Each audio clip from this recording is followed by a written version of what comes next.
chỉ nó để sai có không được cứ tôi cũng chơi được cho đây cứ như thế cái đây mà nó có chẳng một việc của mình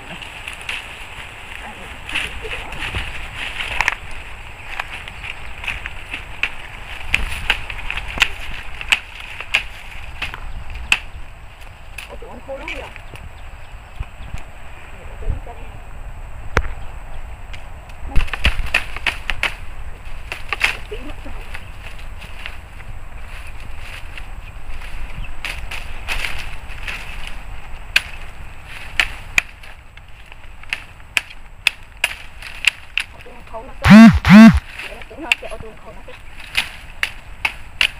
Ôi đừng búa nhở. Cái nó sẽ nó cái không nghe kìa.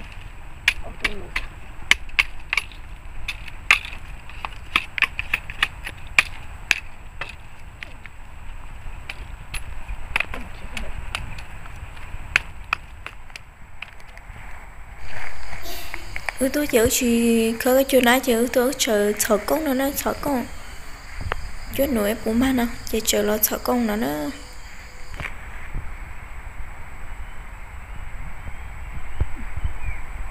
đây tụi mình lên chỗ đó chị cái chuyện gái chỉ tuần tí đi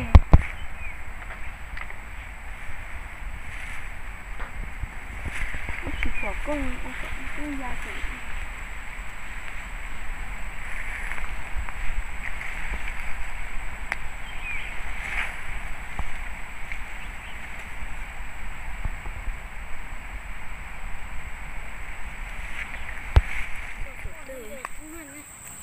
đi lấy ừ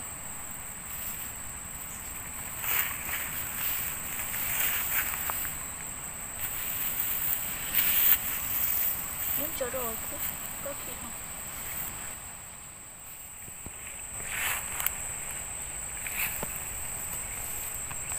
có khi nó trôi của tôi lối cho bạn chế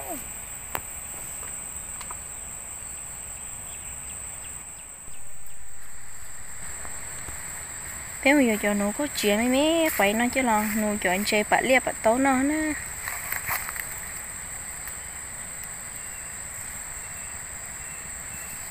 chị cho cá nè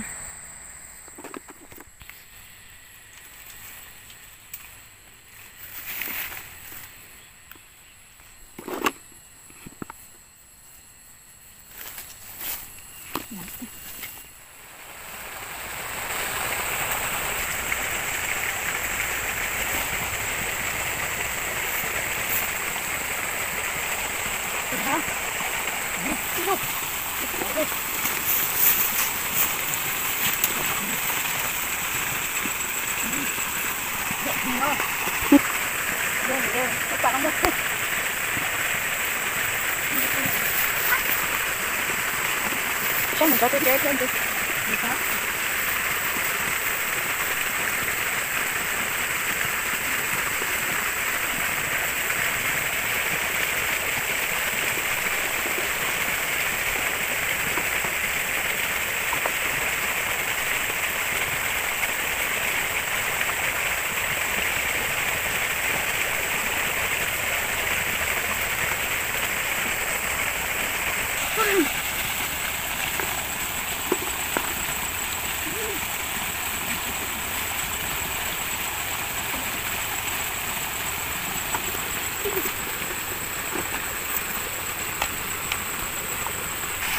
thôi, anh không được vào chưa? Không được vào.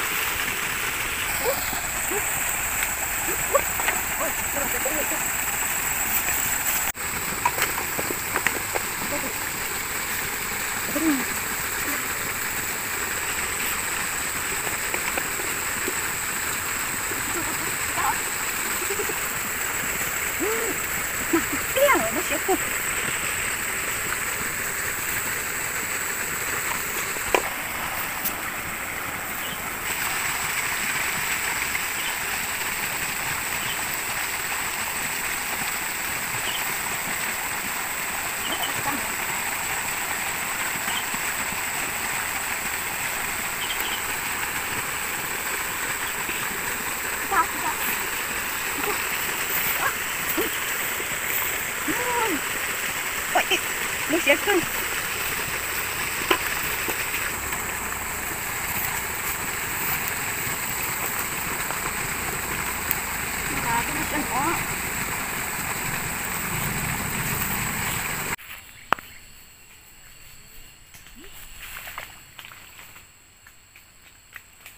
Này nha, mình nói nhìn chả chưa.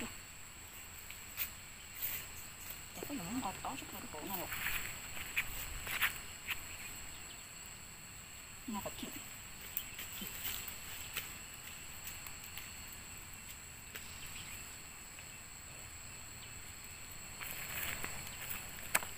Nó đi à mẹ.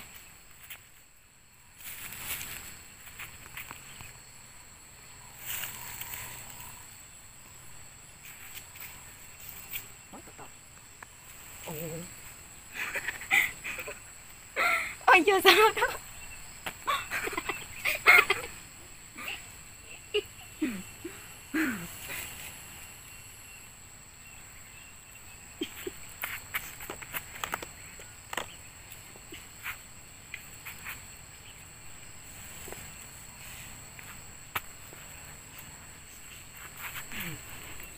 Để cho.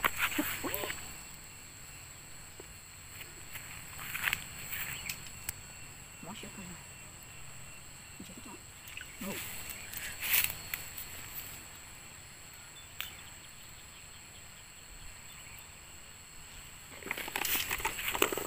Nó kéo vào lại. Cái này nó mắc cái.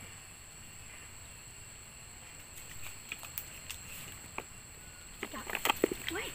Ui. Cắt à. Một chiếc.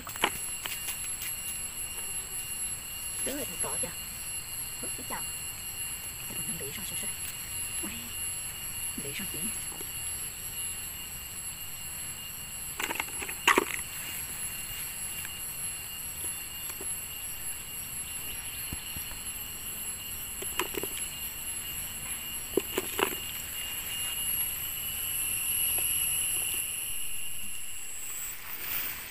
Cho nó bắt tay. Ok. Khớp. Chưa tốt. Này thì nhé vậy. Mình sẽ luôn.